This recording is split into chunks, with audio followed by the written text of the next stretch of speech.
Hindi lang sa flood control, ma'am, pati sa sa illegal gambling. Tumatanggap sila. So, si Martin Romualdez. So, hindi lang siya sa flood control. Baka kasi yung tao na nagtrabaho ng basura, flood control yung pera na tinatransport nila.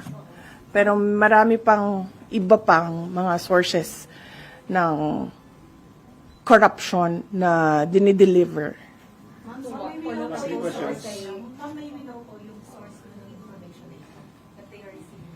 Yung mga, ayoko sabihin kasi tatanggalin nila, pag sinabi ko, tatanggalin nila yung tao, wala na tayong, From his Pero office? hindi po ba oh yes. From his office? dapat lumabas nga yun para makasuhan sila?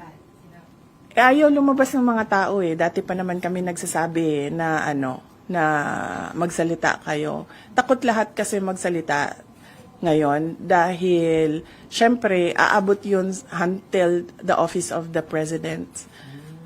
Diba?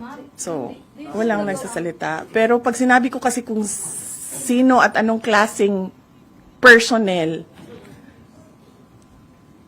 maano nila kung sino yung nagsasabi doon sa loob.